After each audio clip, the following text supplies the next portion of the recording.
Thank you everyone for joining. This session is going to be two quick little lightning talks about two different topics, both related to Web3 threats.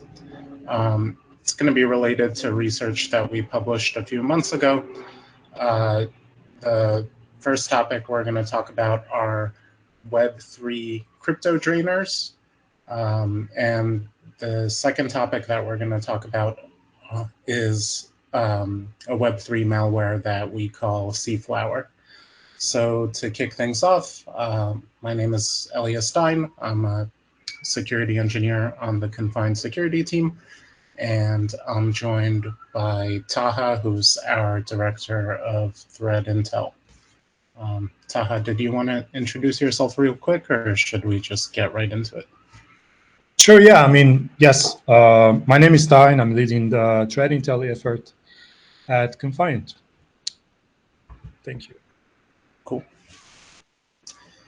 So, quick slide on who is Confined. At a basic level, we research, detect, and protect against web-based threat actors. We work in multiple sectors, very heavy presence in ad tech security, and we also work with enterprises and threat intelligence teams. We started a few years back with the first product that is able to block malvertising attacks in the browser as they occur, and we've since expanded our reach into other web-based security practices. So jumping right into our first topic, which are the malicious crypto drainers. This is really a follow-up on a blog post that we published in mid-June, and the post went somewhat viral. It got a lot of attention at the time, and what we talked about in this blog post was an attacker that uses phishing pages that look like fake NFT minting websites in order to steal both crypto and tokens. And the original blog post went really deep into one specific template that has been passed around and sold quite a bit, that's attributed to a significant amount of this activity. At the time, there were millions of dollars worth of crypto and thefts happening, all attributed to this template. And now that a few months have gone by, we wanted to revisit it and do a follow-up. A lot has changed in a few months. The crypto economy is in somewhat of a winter, so crypto prices have tanked quite a bit. NFT activity and volumes have decreased significantly. So we kind of asked ourselves the question of, well, have things changed with the threat surface for these crypto-based phishing attacks?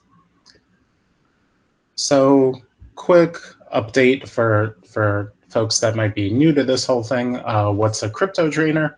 A crypto drainer is a phishing website that masquerades as a Web3 application, but when you go to interact with it, you are either sending money directly to an attacker or giving an attacker an approval to steal your tokens. And here's a sample of a fake Amazing Pandaverse phishing page and all the inbound stolen tokens coming in. And quick little refresher on how crypto drainers work. So like I said on the last slide, usually there's a fake NFT minting page, but it could be a fake page for any popular Web3 app or brand. And once a victim signs in or connects their wallet, the web application knows the victim's blockchain address and is able to use that to look up whether they have any valuable assets. Typically, these are NFTs. And if they do, then they know how to craft their approval message that the victim will sign in order to be specific to those specific valuable NFTs, because you don't want to tire out your victim signing transactions that are going to steal something worthless. And so they loop through the ones that they want. It'll be like 5 or 6, and then the victim is effectively robbed. So just to give a recap on some of the findings that we had presented in the June blog post around the impact of this specific template. And this data is for a period of time spanning maybe close to 30 days, likely a little bit under 30 days leading up into mid-June. At the time, we saw that the average campaign, and we can consider a unique domain a campaign. We saw that the average campaign saw about 33 or so inbound transactions, including Ether and including NFTs. So we kind of take that as a benchmark, and the hauls themselves were quite sizable. So over this approximate 30-day period from a few months back, we saw that victims had lost close to 700 ETH, which is a substantial sum of money. At the time, Ether was worth more than it is today, maybe 3 or 4 times more. And then there was an astronomical amount in value of stolen NFTs, over 1,500 ETH. So the total impact that we estimate is in the millions of dollars for this period of time. And another interesting data point is, how effective are these strainers, these campaigns that we see? We see that at the time, a third of the campaigns that we detected have not yet claimed a single victim, and maybe those still might claim a victim at some point. So if we look at that campaign and we fast forward 3 months to the period of 30 days leading up until this session that we're having today, how have things changed? So they've changed quite a bit. The total inbound transactions have dropped quite a bit from these malicious campaigns. The total size of the haul over a 30-day period is fairly significantly reduced. It's about half of what we saw a few months ago. And the estimated value of the stolen NFTs went down a whole magnitude. But there's an important caveat here, and that caveat is that it doesn't mean that less NFTs are being stolen using these phishing pages. It's just a reflection of their value in the market. So at the time, there were NFTs that were worth quite a bit of money, maybe $250,000 a pop. And if 10 of those get stolen, then that's a significant amount of money. But these days, values of most NFT collections have dropped quite a bit. So we see that, the overall haul is a little bit less, but there's still significant activity happening. Also, from the perspective of the quantity of victims and the efficacy of the campaigns, 3 months ago, we saw that 1/3 of campaigns hadn't claimed a single victim. These days, it's closer to 2/3. But again, that might mean that those campaigns aren't necessarily activated yet. And then we have some trends that we could share. So, for example, the data here, which is largely not normalized, and it's not normalized intentionally, because we really wanted to show what the heartbeat of this activity looks like. So if we look at the kind of macro trend of all phishing crypto drainer templates over the last 3 months, which is the chart on the left, we see that there aren't really many dramatic uh, spikes or drops. It's a fairly consistent beat with that's maybe slightly on the downtrend following the overall market. But in general, the activity is pretty consistent. And what's interesting in addition to that is if we look at, the same pulse, the same heartbeat for this specific template that we've attributed a lot of this activity to, it's quite similar. Like, yeah, maybe there was one massive spike when the folks that published the template maybe did a big push in order to promote it, or some folks caught on and launched a bunch of campaigns. But in general, while the activity is a little bit lower on average than it was a few months ago, it remains fairly consistent. So the new campaigns are being pumped out daily. And just to summarize some of the observations with a few points of trivia that we thought were pretty interesting. So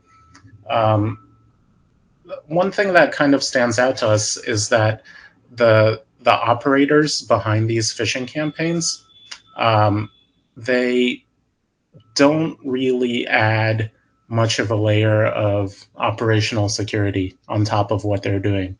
So they're just taking this template, they're not obfuscating it, they're plugging in kind of their values and using it as an off-the-shelf product. And that might be one of the reasons why it might be less effective over time, because we believe that a lot of these operators are amateur operators. And for those of you that might be interested in just a few kind of data points of trivia, we saw that the most stolen NFTs in the last 30-day span are from the Penguin Flight Club collection, but they're not the most valuable by any means. The most valuable are the Flyfish Club, which is not your typical NFT. It's actually a restaurant, and I believe it's backed by Gary Vee. And the Flyfish Club is an access token that costs quite a lot of money. I think the cheapest one is maybe, based on today's value of Ether, $4,000 or $5,000 to give you access to some exclusive seafood. And finally, we're also keeping an eye on the Telegram channel where these drainers are promoted and sold. And if I recall, at the original blog post that we published, this Telegram channel had 14 or 15,000 subscribers. And we since saw that it dropped, the number of subscribers dropped by a couple thousand, but we're unable to determine if that's just bot accounts being removed by Telegram or if folks are actually losing interest. By all accounts, the Telegram channel remains pretty active. A few things for further consideration. So one thing that's pretty clear from what we've seen is that these crypto drainers, they're a persistent attack type. For in this case, we're following one specific template and kind of keeping tabs on who's using it and how they're using it and how effectively they're using it. And while the quantity of the theft seems to follow the overall trend of the crypto market as far as value. We believe that these attacks are going to continue to be around at significant volumes. So eventually, uh, once we're out of the crypto winter, if that happens, this is an established attack type that's going to be waiting for folks that are new to crypto and NFTs. I also believe that this is really low-hanging fruit for law enforcement, specifically with the attackers that are using these off-the-shelf tools. We really get the sense that their core competency is in spam, that is promoting these campaigns in order to lure in victims, but not in the technology that does the actual theft. So I hope to see law enforcement take action on some of this at some point, because it's the the activity is fairly cut and dry in terms of what they're doing, how they're doing it, and even who's behind it at the end of the day. We have some ideas for follow-up research, and follow-up research is probably going to include topics like zeroing in on clusters of activity that stand out as more sophisticated. So who's running bespoke templates as opposed to off-the-shelf templates, or who is taking off-the-shelf templates and highly customizing them to be more impactful and more deceptive. There's, as far as we see, also some opportunities to de-anonymize some of these threat actors, because from a lot of these examples, they're not really trying too hard to cover their tracks. They're doing things like using the same address for multiple campaigns, which is kind of a big no-no if you're going to be a cybercrime perpetrator. And with that, I'm going to hand it off to Taha to talk about the Seaflower malware. And I think we'll wait until the end for questions on both topics.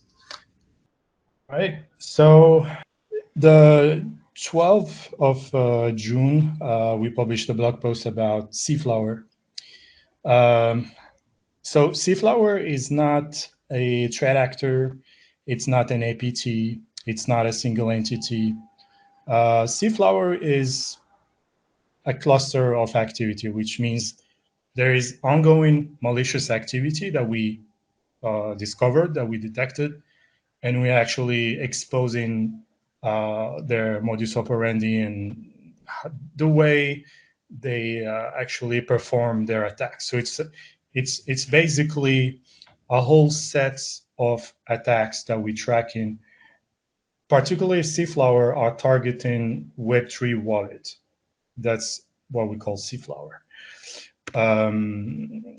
So the Web3 wallet that are targeted by Seaflower are the commonly used. I don't know if it's the top 5, but definitely MetaMask and Coinbase are probably the most used wallet out there. And we have also Token Pocket and IM Token. What is interesting about Seaflower is they found a novel way of backdooring existing wallets, and that's what attracted my attention when I first started looking at this thing. And I've seen the sophistication in that backdoor, and also, as we're going to see later in this presentation, about the provisioning and deployment of these apps. What you see below is a network capture that we performed on a iOS device, and we can see it's a post request, and it is sending something that you see some value there. That's what we call a seed phrase.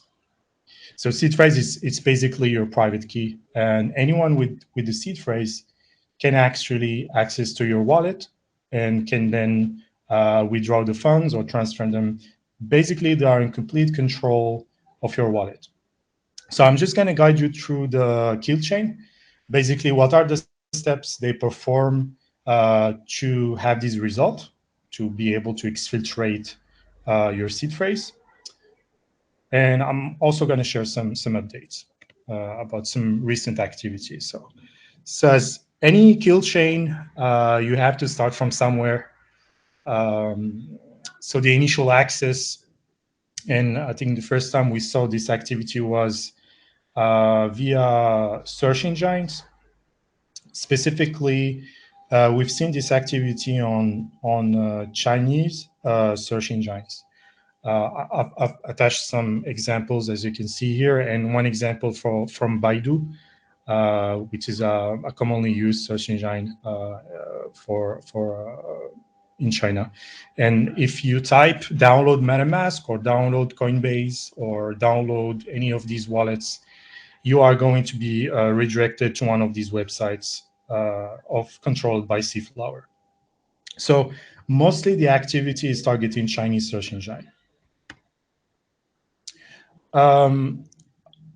During the investigation, we also noticed something, that there was intermediate websites that they are looking for. They do like some checks. It's not really like cloaking as advanced as we see in malvertising, for example. But this is like a very simple way of determining from where the users are connecting from. Like they check your referrer and see, for example, if you are using Baidu or other search engines.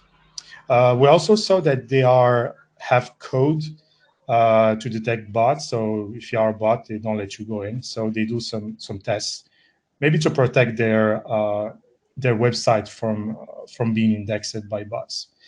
So the location.ref means, so if you are coming from Google or Baidu or other search engines, they let you, they redirect you to the Seaflower landing page. So what is a Seaflower landing page? Here, when you click download, you are going to download either an iOS or Android app. The difference is you are downloading legitimate apps, but they are backdoored. And we're going to talk about how these apps are backdoored shortly. So once you click on iOS, I want to download iOS app. On iOS, you are only allowed to download apps from the App Store. And if it's not from the App Store, you have to basically create what we call a provisioning profile. So provisioning profile is what helps app developer, for example, to do beta testing of their apps, or enterprise if they have MDM solutions to push specific apps they are currently developing and maintaining. And this is the exact same thing that is used here by Seaflower. So you are going to connect to an intermediate website that looks like an app store. And then when you click on install, they actually install a provisioning profile on your phone. Therefore, you get installed MetaMask, Coinbase wallet, and all these malicious wallet that we are going to talk about. So this is not the first time where iOS provisioning profile were abused. I think if we go back in time, I think one of the first time iOS provisioning profile were abused, I think was back in 2014. For another threat actor was abusing this to sideload apps. So this is what we call sideloading apps in iOS. Now, once you install the wallet, there is absolutely nothing that you can see that can tell you that the wallet is malicious. Nothing. Like you install the wallet, you create an account, you create your seed phrase, you verify your seed phrase, and then you start using the wallet. Exactly, because it's the legitimate wallet. There's absolutely nothing that has been changed in terms of the functionality of the wallet. Only then, after using it, there is something hidden in this wallet, which is a backdoor code. And what Seaflower backdoor authors, they use some modding tools that are known to the modding community on iOS to hook some of the functions in React Native Bridge, because iOS, MetaMask, and Coinbase apps are developed with React Native. So these authors find a way to place hooks at very specific functions into the React Native bridge and forcing the loading of a React Native bundle. So the React Native bundle was actually RSA encrypted within the code, and it was loaded at runtime. It was basically decrypted and loaded and pushed to the React Native bridge, to be loaded at runtime. So that was a very interesting way to write this backdoor, and it's kind of never seen before. This is really the first time we've seen React Native bundled containing backdoor loaded at runtime. Like that was very, surprising when we discovered this. So if you look at the backdoor code, it does nothing more than just basically stores your seed phrase and do a post request to a C2 server, exactly like we saw in the first slide. It's very simple. The backdoor code, source code is very simple, but the way this backdoor was imported into the runtime was very interesting. And that's what makes this Seaflower cluster also interesting to track. So that was the activity that we report about back in June. Now we're going to talk about some of the updates. Um, Previously, we said only search engines, typically Chinese search engine, were the ones that are targeted. Nowadays, we see a lot of activity in Google search ads. We start tracking malvertisers using Google search ads to push for Seaflower domains. So the way they do this is, so you're gonna have search ads, and they point to YouTube channels. And if you go to a YouTube channel and look at the about, page, you'll see links, and all these links are linking to Seaflower. So that was very interesting when we found it. And actually, they're using any way they have to spread the activity, including malvertising today. So that was one very interesting update about this. And also, this was being targeted in the United States. Before, back in June, most of the activity that we noticed was basically targeting Hong Kong, most of it. Today, we see Seaflower activity moving and targeting the United States, which is also interesting. Further investigation into the iOS profile that were used, we start noticing something interesting, which is the provisioning profile contained the names of existing Chinese companies. Not one, not two. We've seen many of them, and we look at these company names, and they're actually registered companies, and they do exist. They have a website. They have a business. So that was very interesting finding, and we are currently investigating to see what's really going on there. Is it maybe these companies got their certificate where maybe or access was stolen or shared or whatever, or so we've seen in previous research where